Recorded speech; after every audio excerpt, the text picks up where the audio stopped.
Hey, good afternoon, everyone. Thank you very much for joining us.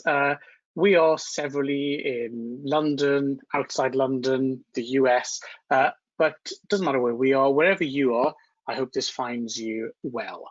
So we have today a conversation with a couple of very interesting people. This is my great pleasure to welcome to the non-existent studio, Sacha, Eric, and David. Why don't we just introduce ourselves first off, guys?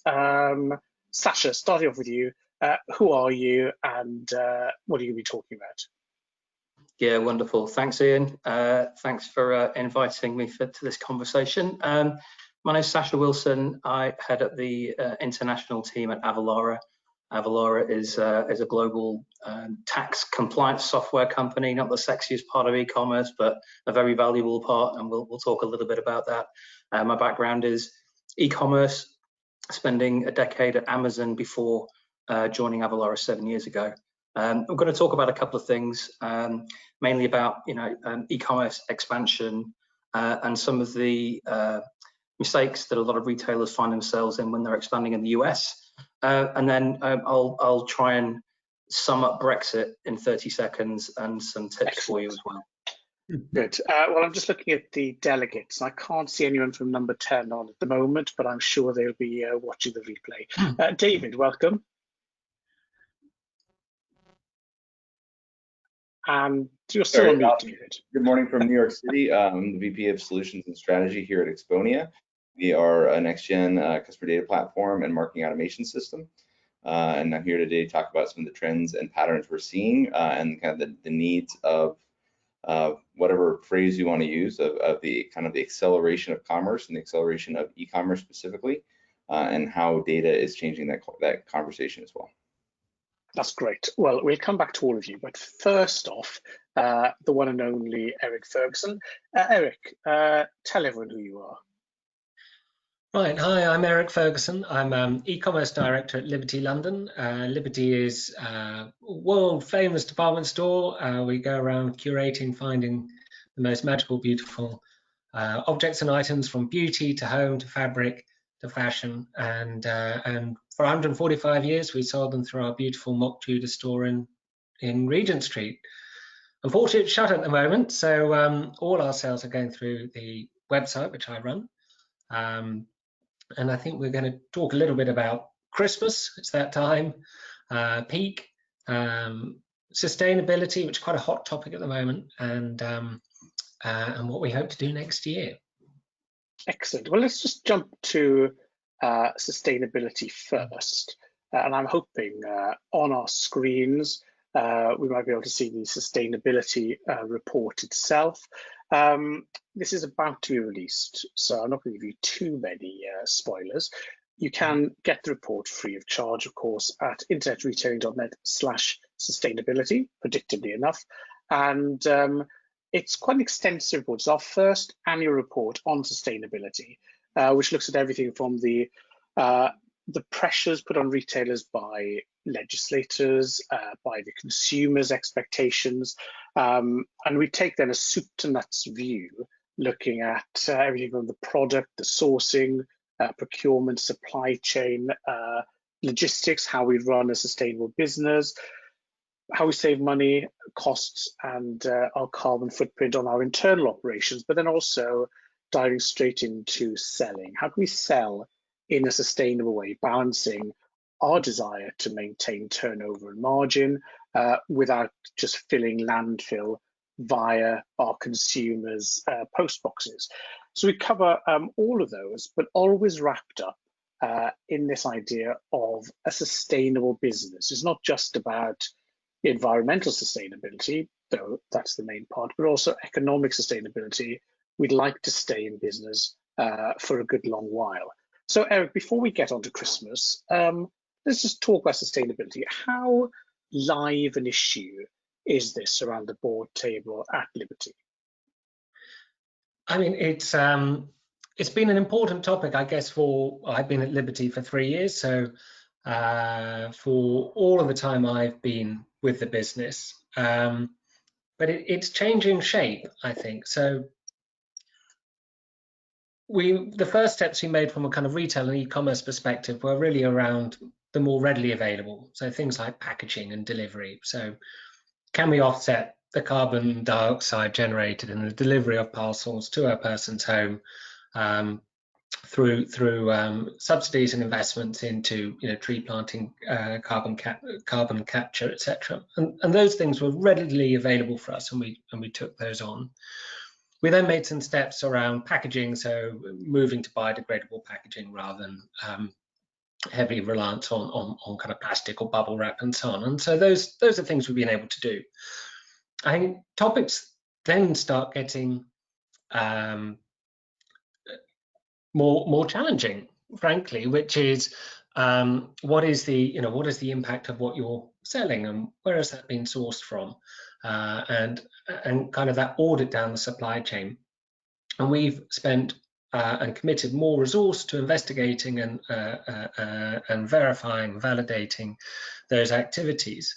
But it's a new topic for many retailers, and it's I think it's fair to say that we are making concerted efforts. We've got representation on at the highest level. It's something that our CEO believes very strongly in, and we have a number of other members on the leadership team who are responsible for investigating different avenues. But it's a challenging topic because it's, as I'm sure your report will reveal, there are a lot of principles and goals and ambitions which we all believe and want to pursue, but it's not an activity where you can readily swap one option for another option that are out there. So it was easy for me to start with packaging because I could go to a courier and say, I would like this offset function, please. And it's it's a little bit harder, but it's easier for me to go through my packaging and review what packaging is biodegradable and what isn't. But as we work down, the topics of sustainability, some of those things get harder and harder, or more subjective. Yeah, and what about the supplier side then? Because you've got some incredible products on sale. Many of them are short-run, artisan-made, sourced from around the world. How do you go about managing the sustainability aspects, certification, traceability, assessment, validation of a large enough number to be very complicated, but yet often real people that you might know or meet rather than face as corporations? How does that inbound product sustainability work? Is there an easy solution to that? I mean, that's a good question and quite a difficult one to answer, I guess. What do we do? I mean, we have guidelines and requirements of the products that we sell, just as every retailer will have, and we will pursue those. I think it's right to say that some brands are large and sell across multiple retailers or distribute widely. And will be better placed to and have more pre-prepared data available than others. So what am I struggling with? I think we capture the information from our suppliers and we ask our suppliers to meet requirements. But I think this is part of the reason this is a challenging topic is that there aren't fulfill these 10 requirements and you're sustainable. Exactly. I mean, we found 174 different sustainability standards that all look very, very reasonable. And it's everything from the Prince of Wales's Institute for Sustainable Accounting, which I'm sure Sacha is a fully paid up member of, right through to lighting standards for warehouses and so on. So I was a bit surprised because maybe I was naive and thought it'd be a little bit easier, chuck in some blockchain, a bit of goodwill, and it'd all be fine. I have been really surprised at how many moving parts there are, and so many good moving initiatives to tackle bits of it.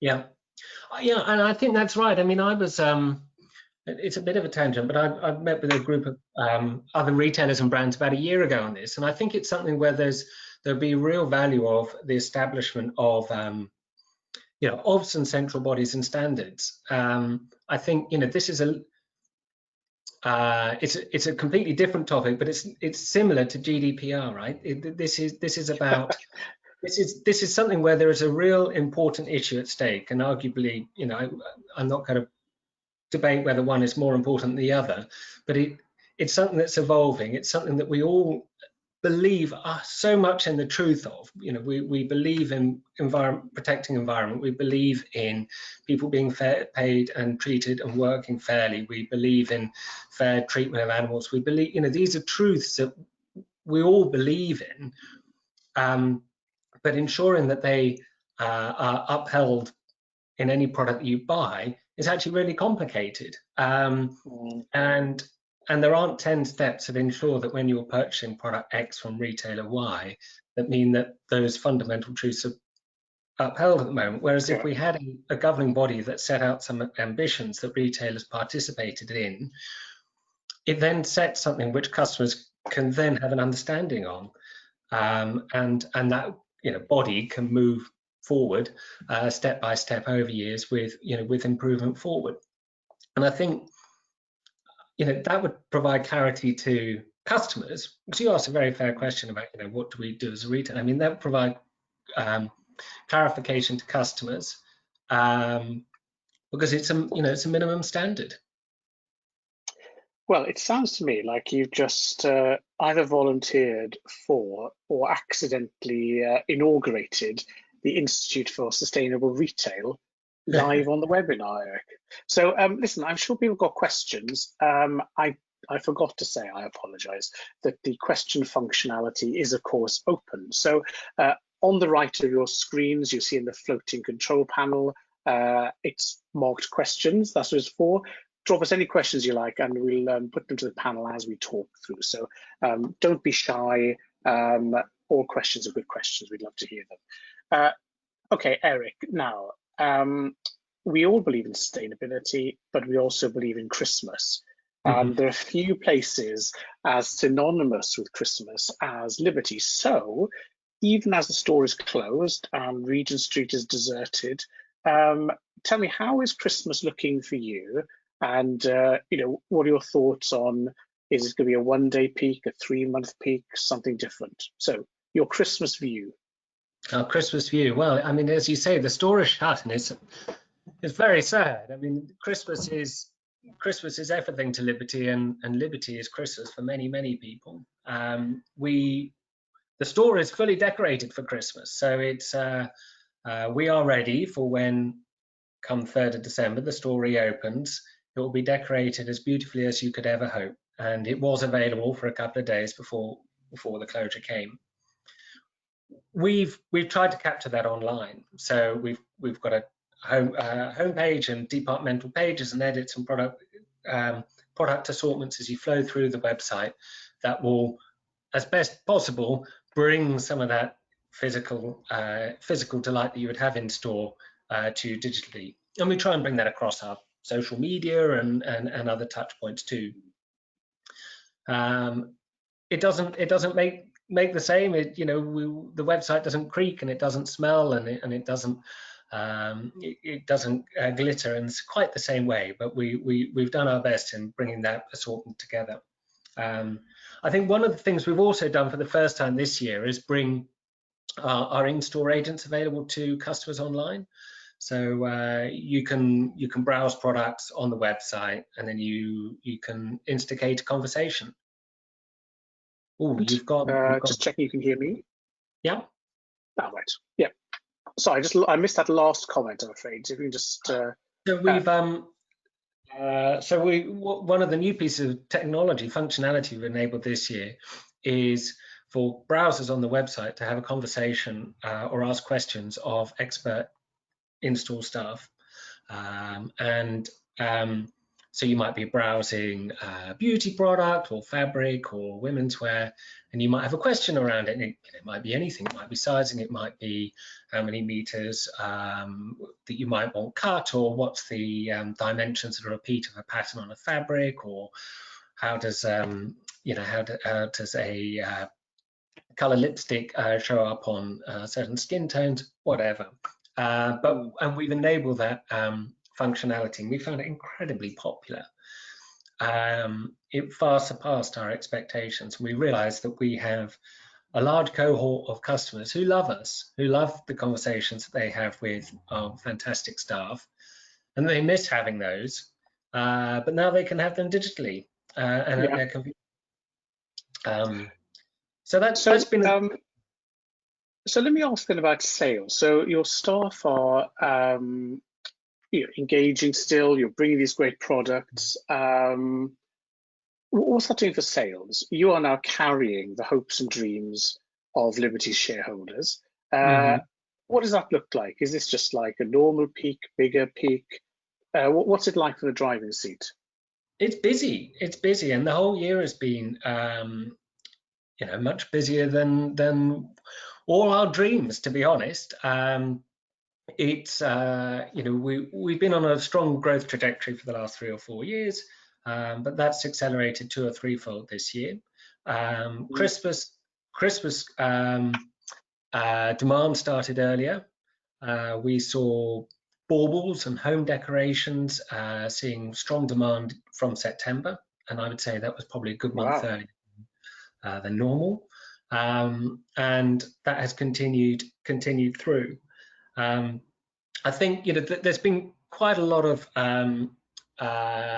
press coverage about the fact that couriers may well get stretched at Christmas, and lots of retailers, advising customers order early to avoid disappointment. Which is perhaps not exactly, which is perhaps not a surprise from retailers, but I think genuinely it is. There is good reason for it this year, because as we were talking, briefly before the show, Christmas is more uncertain than ever, right? Most of us have no idea where we're even going to spend Christmas. So of course, yes, that impacts people's decisions as to whether, when they're buying Christmas gifts, they have them delivered to home, or they buy them at home and then drive them around on Boxing Day as they might normally do, or are they going to post them directly, or are they going to hold and just do one secret Santa to one person, or any number of these considerations. And I think depending where your personal answer is, depends what we see. And I think, we've definitely seen some, good Christmas shopping, good Christmas gifting, where people are clearly heeding or listening to some of that guidance in the market. But I've got a hunch that there are a proportion of people out there who might be holding on for the 3rd of December, when stores will reopen, because they love shops and they love picking up, and they love the weekends out with the carols and the music and the mulled wine, and they're holding on for that moment. And you're making me miss Christmas already. I normally hate going down Regent Street, but you're painting such a nice picture of it. When you look past Christmas, then how does the new year look? Is this something where you, even if we go back to the medium or high tier, whatever, there's in terms of vaccine, there's going to be some level of restrictions. Are you expecting a continued solid level of trading, or what are you planning for in the midst of obviously all the uncertainty? I've remained pretty positive and upbeat on continued online growth. I think everyone has seen a surge in online behavior, and part of that has been driven by the fact that we're working from home more. Those two behaviors will continue. They may not continue in exactly the same pattern we've seen, but people have shopped online, found it convenient, and enjoyed it. And people are going to be spending more time working from home than they did last year. And those, I think, are two norms that will persist. We've gone through a moment of change. So I'm anticipating continued growth. It may not be day by day the same numbers up. I think we'll have volatility through the year just because this year's been so volatile. Yeah. But I think we will see continued strong growth, and that's where we're building our plans around. Okay, we'll call that positive volatility is the outlook in that case. And just before we move on to Sacha, the natural segue, of course, is international.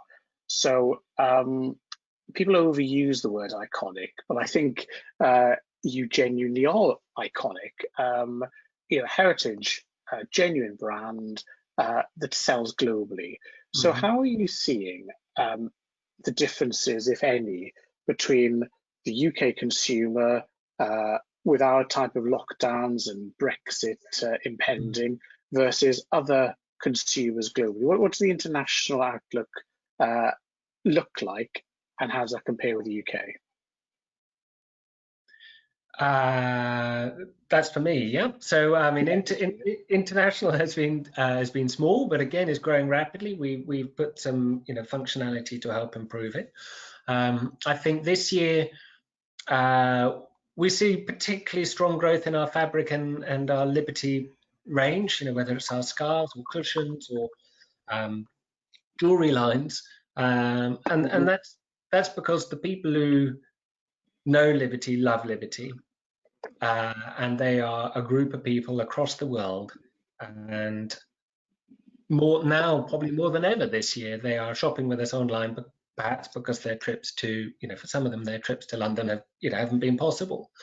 And I mean, I think, so that's been driving across country and across market. I think early in the year, we saw a bit of a slowdown. In the first lockdown, we saw a bit of a comparative drop in or less strong growth in European markets, and we saw a strong recovery in Asia, and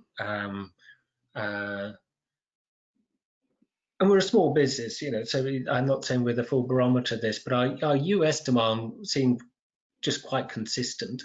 I'm not sure whether Sacha will have any or Dave will have any wisdom on that, but because it's clearly they've lots been going on there, but it hasn't stopped them from shopping from us, which is great. And year ahead, I think those trends will continue. I think we benefit from the fact that we sell wonderful, beautiful product, which is hard to find elsewhere, and some of it is exclusive to us. I think the relevance of that to our customer will pertain Brexit or no Brexit, or hard Brexit, or attack Brexit, or however you want to describe it, or whatever else there is. Yes. Yeah. So I mean, I'm pretty positive. Okay, Eric. So let's go for that positive view, and not so much burst the bubble, but hand over to Sacha, who is to talk about things that don't normally have us as happy as Christmas and growth, namely the taxman. So, Sacha, we are up against a Brexit of sorts, hard, soft, over easy, poached, who knows, changes day by day. And this uncertainty, on top of a turbulent 2020, it's looking mad. Everyone is saying, hey, let's sell internationally. That's obviously the answer. Not so easy. So you have a couple of pointers for us, 3 key actions that will stop us getting into trouble and open up international sales. Have I billed that correctly? Yeah, kind of. There's quite a bit to it. Tell us what they are. If I can just expand on that a little bit. So yeah, international is growing, e-commerce is growing. We're seeing that. Eric's confirmed that as well. A lot of retailers are bringing forwards their international expansion plans, quicker than they would have done because of COVID. We've got Q4, which naturally is busier. Obviously, this is coming up to my 20th Q4, so I'm showing my age now, Ian. But Typically, you that know, makes you what, 28 years old, Sacha? there you go. So that typically Q4, you know, in an e-commerce world is about, you know, making sure you have the price, the selection, the availability, making sure you're fulfilling on those customer promises and deliveries. But you know, one of the forgotten areas is the tax implications of expanding globally and, you know, going into new markets and exceeding thresholds. So that's something that we at Avalara see quite a lot. Certainly in the US, a lot of companies are just unaware of some of the complexities of selling into the US. And a couple of years ago, there were some pretty meteoric changes to the tax landscape. So they've adopted a fairly similar model to the one we're currently in with sales thresholds. But essentially, if you're a retailer in the UK and you don't have any physical presence in the US, if you're selling over 200 units or over $100,000 worth of goods into a state, then you know, the state is going to expect you to be registering for sales tax, filing it, and calculating it. Now, you might think, why does this matter to me? You know, I'm the e-commerce director. This really doesn't affect me. That's something the finance people will look after. Well, you're right, they will. But you know, where it does affect e-commerce is really in the checkout. Where in the US you have to be able to calculate sales tax on every transaction. It's not like the UK where it could be 20% VAT on every single transaction. In the US it can vary depending on where the goods are shipped from, where they're shipped to, what the type of product it is, the value, the quantity, you name it. So it means, yeah, a bit of work to be done in the e-commerce checkout. So that's what we're seeing there. We're also seeing a lot of... Sorry, Sacha, now look, that sounds like a tricky computational problem, and I'd expect you to now say, we have a solution for that. You just do one line of code and we have the automatic checkout calculator. Tell me that these things already exist and I just have to plug it in. Yeah, these things exist. We right. can help companies understand where they have these obligations to start with. And we'll send around a little link, but there's a plugin that fits into any e-commerce platform to calculate that.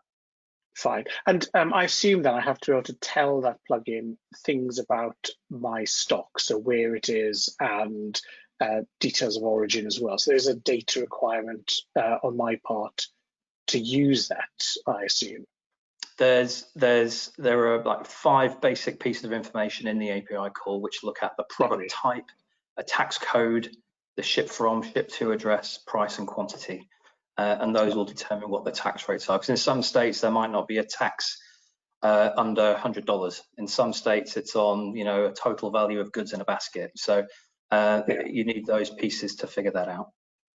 And this, you're agnostic, I take it, to e-commerce platforms. So whether I'm running, you know, Salesforce, Magento, Shopify, Ownbrew, whatever I've got, it'll still work provided the API.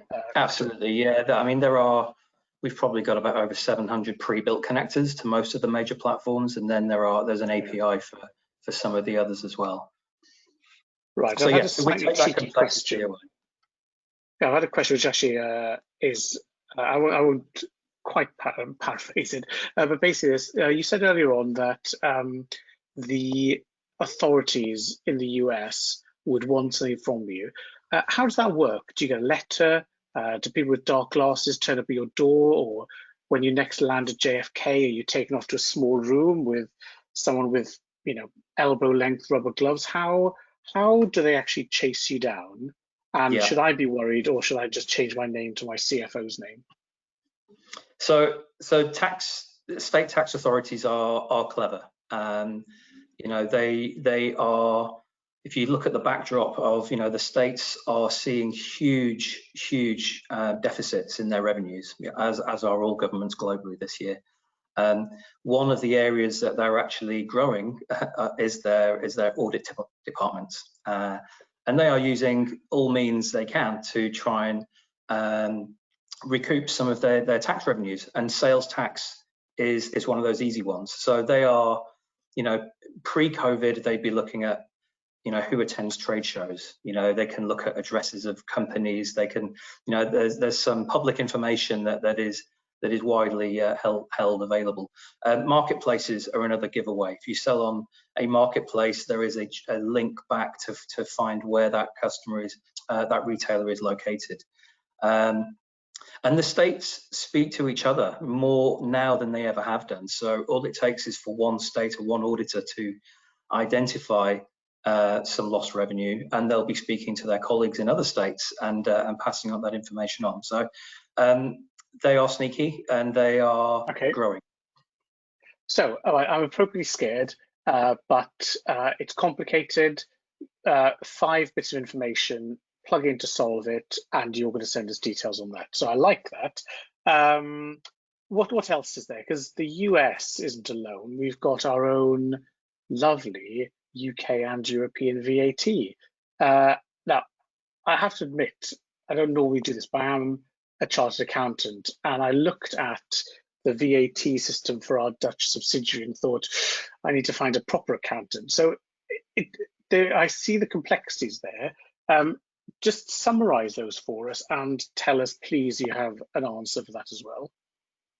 Yeah, so yeah, where do you start?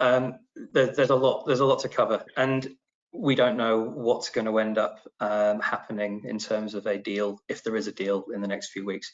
As far as we know, in 45 days' time, we will have left the customs union. And with that means we've lost all the benefits that we currently enjoy, which is, you know, the distance sales thresholds and being able to ship goods from one country to another within the European Union, and all that goes, as far as we're aware.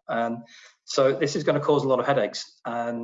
If companies are if they don't have an EORI number, an EORI number, that's going to mean that you won't be able to have your goods picked up or delivered. If you are not registered for VAT in the right countries, a lot of businesses in the UK mainly have a UK VAT registration, and within that they're able to ship goods around Europe. If you're shipping orders to a customer in the Netherlands or Belgium, the chances are you may need to register for have a VAT registration in that country in order to have those goods delivered successfully as well. And fiscal representation is something which might happen as well. There are 19 countries of the 27 EU member states which impose a fiscal representative. So once we leave that customs union, it becomes expensive to be able to register and file those VAT returns in those countries as well. So a lot of headaches, a lot of unknowns, to be honest, because there might be a simplified way of managing it that we don't know yet. But until then, the other bit I was going to mention is HS codes. So if you're going to be shipping your products to outside of the UK exporting, you need to classify those products and have an HS code, a harmonized system code.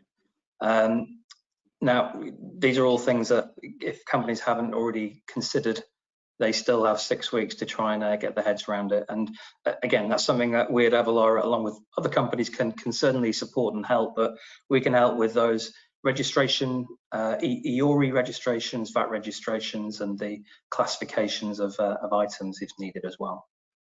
Tell me you've got a quick checklist along with quick answers that we can circulate after this, Sacha. Yeah, there's two. There's a guide for the US and a Brexit guide as well, so we can absolutely send those over. I mean, this is your moment. This is the only time in all the years we've known each other where what you're talking about is going to be a dinner party conversation that people are glad to cover it. So it's a moment. Eric, I saw you smiling a bit as we were chatting about harmonized system or whatever codes, blah, blah, blah. How's this impacted you? Have you got minions who've dealt with it? How has this impacted your 2020 life? I mean, it's famous last words, but we work with a third party who manages our international shipping, and they manage our duties and taxes and payments.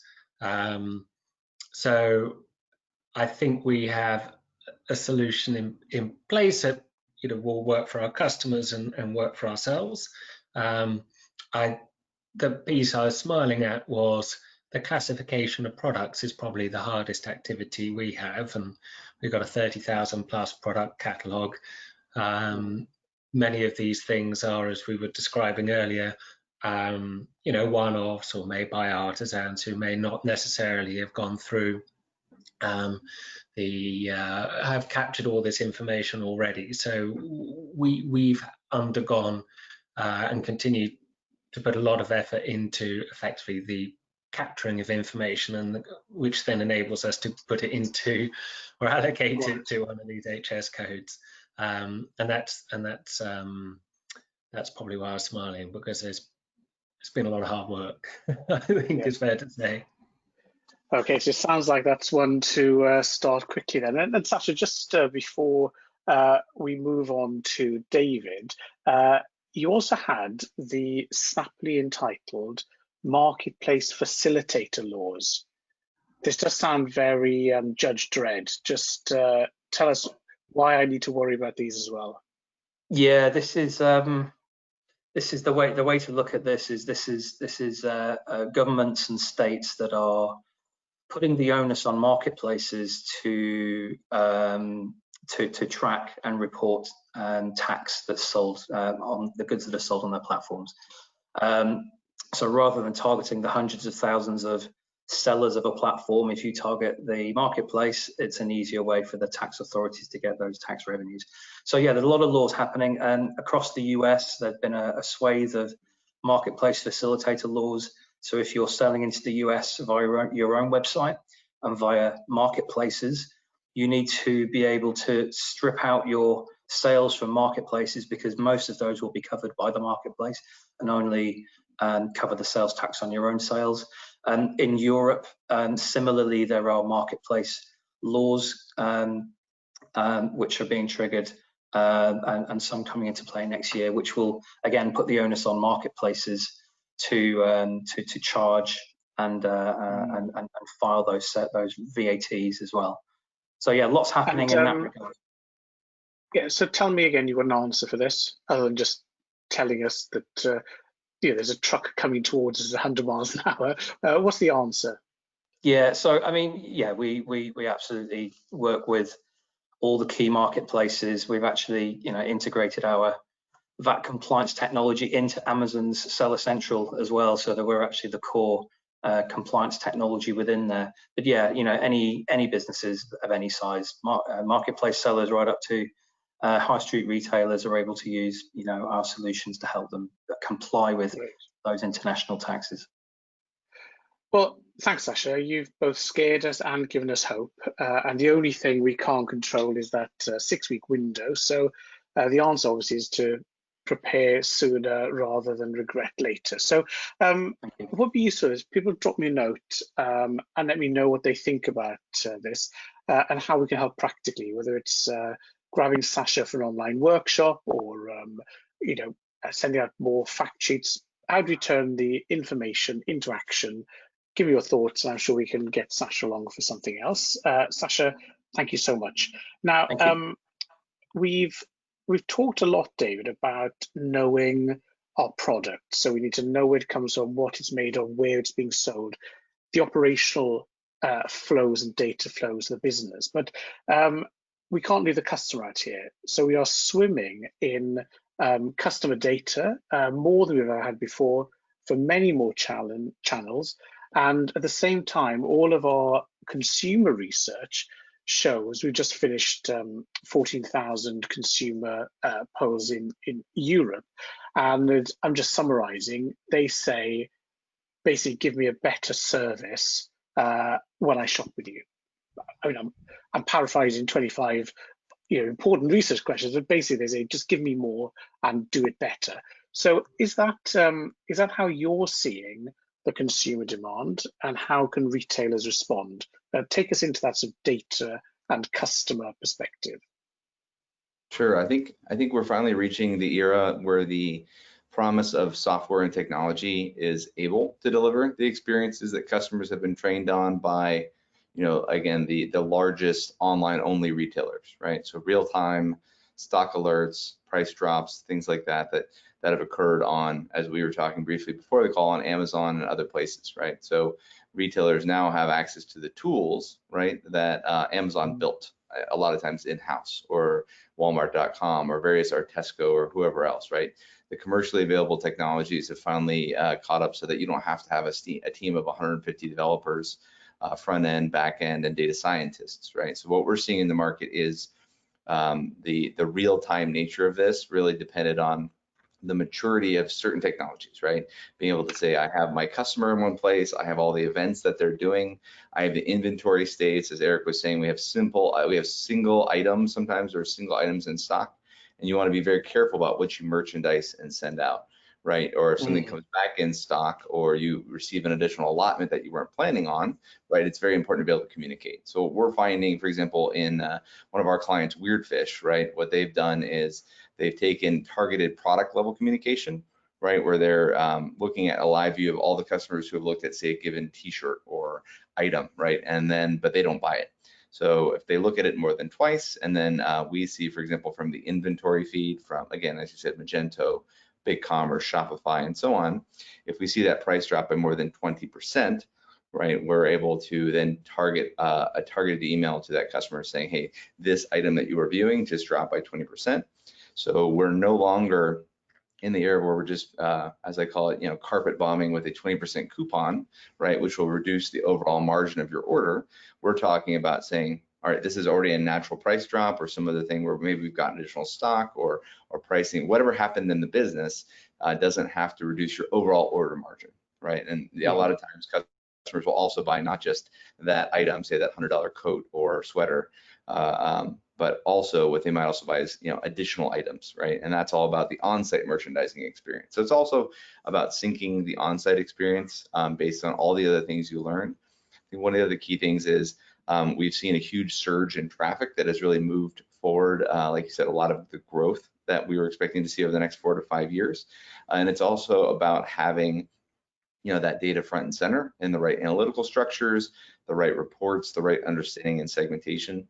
Again, I won't plug Exponia too hard, but I think the bottom line is that right now that it often exists in 4 and 5 platforms. You have data collection, you have analysis and segmentation in another system, you have activation in yet another system, and then you have web optimization and things like that in another system. So when the closer you can get those systems talking to each other, the more effective you can be. And Weirdfish, for example, launched this in July, and there's a public case study that I can share with you all afterwards, as well as the use case that they did using the known library we have called Plug and Play, and they've garnered over £40,000 in net new revenue just from that one initiative. So being able to— And that initiative is a reminder saying you looked at this, it's now dropped in price. Exactly, and it's all pre-built. So like watching for the price drop is one logical part of it. Templating that thing they looked at into the email is prepackaged part of the initiative, right? Triggering it, they say within 20 minutes or 2 hours. Also picking optimal send time and kind of learning when customers tend to open emails. Like you might not want to blast it out 15 minutes after they looked at it again or they've abandoned it. It might be, pick the best day or hour between now and maybe the next 48 hours, right, to send them this. Okay, so we were chatting before we came on air, and one of the topics was our white hair and advancing years. So we've heard this quite a lot before. So I think last century I was making money advising on CRM systems, and the noughties we started talking about linking systems, and then we had APIs. Now we've got AI, machine learning, but the promise is still the same, which is bringing these systems of records together to interact in real time. Now, when you started, I thought you made a very interesting point, which is this stuff now works, implying that in the past it hadn't. So what is it that makes it this time in 2020 that makes it real, fit for purpose, deployable by everyone without 500 coding PhDs somewhere? What's changed? What's the new magic ingredient that either you or the industry brings to the table now? Yeah, I mean, I think that the technology is caught up, right? So historically, what you think about is like email marketing and other platforms like that were based on relational databases that took 24 hours to run a query. You would often have to submit a ticket to IT or somebody else that had direct contact to the database to prevent corruption or other issues. So one of the key things is that we've been able to sync data from systems in multiple places. into a real-time system. So versus real-time meaning 2 hours or 12 hours or 24 hours, we can say, all right, the stock just dropped, do not include that in the next email, right? If it's below 5 in inventory.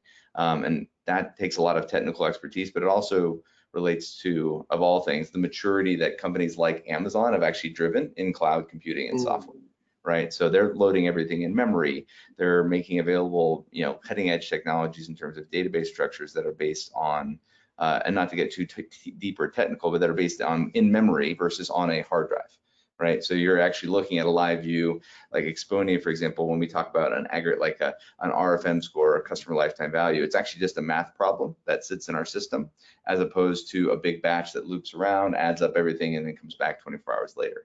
So we just say, hey, take previous purchases, what they just did, hey, they've actually just moved into a new segment because, for example, with Liberty, they may have spent 500 pounds, right, over their lifetime, with 350 coming in the last 7 to 12 days, right? And they may have done that in store, and that has never been part of their digital signature, but because they did it online, right, we now have a more complete picture of who they are. And so I think one final thing is we've also been able to start syncing offline data all from mobile apps, from point of sale, and a variety of other systems. Those systems are often locked up, and as retailers have kind of moved into this new generation, they've loaded that data into centrally available data warehouses. So those data warehouse projects that may have languished at various times in this kind of arc of tech are now finally able to provide us, the sets of data that are useful for the customer experience. Right, before they were siloed because it was Salesforce for this, and then they buy a bunch of different technologies and have to paste it all together. That's the beautiful thing about venture capital and startups, is that we see this key problem being we don't necessarily need A+ across every category of the marketing architecture, right? We need a B solution across all of them, uniting to the greater than the sum of their parts. So it's a bunch of different things that are in play, but it primarily relates to the speed and actionability of data. Okay, now the action we've talked about so far has been A, sort of email based, and B, promotionally based. So are you seeing that this contact activity is happening across other channels? I'm thinking about Instagram and their move to have shopping now replacing the the like bit, which has now changed around. So that's becoming a major shopping portal. We're seeing in-app messaging. Amazon seems to find every device in my house sends me something from Amazon at the moment. How are we moving beyond email to be all comms everywhere? Is that something that you're working on? Yeah, so we're doing insight experiences. So for example, like the common use cases we're looking at is social proof, right? Like how many other people are looking at this? How many people have bought this in the last 24 or 48 hours? We're also embedding, for example, like exit intent. So say you shop, and browse, right? And then we'd say, hey, before you leave, just let you know these 3 items are on sale, or these 3 items have come back in stock, whatever that action is. We're also being able to sync up the profile of, say, anonymous browsing behavior, like the tablet that sits on your coffee table, to the mobile app that you've logged into, to the online store that you log on your laptop, being able to keep provisional identity and saying, hey, what they did on their tablet is really, really important, but they only just logged in. We need to basically aggregate all that down as well. So in terms of that, saying, hey, the tablet is actually going to have a different set of experiences that we want to create, because it's a more touch and kind of versus mouse oriented experience, swiping, merchandising, creating store elements. We can borrow a lot of those concepts from mobile and kind of reinsert that into a primary shopping experience. We're also seeing some things around chat and SMS that those channels that were often described, same thing with email, often described as either dead or antiquated or old, but we're actually seeing a lot of clients who are using these technologies to create conversations with customers, as Eric was saying, right? Having the associate reach out and talk to the individual customer. It's also really helpful to be able to feed that associate saying, hey, these are the 5 recommended items based on their recent browsing behavior, right? Even if it's just popping up on a screen. So we've actually seen some of our clients also incorporate like recommendations into their call center flows or their customer service or clienteling systems as well. Okay, so just before we let you go, David, what's the next bit that's going to start working that we should be ready for? So beyond the hype, in January, what new thing can we do that everyone's been talking about for years, has never really worked, but all of a sudden it's going to be everywhere easily?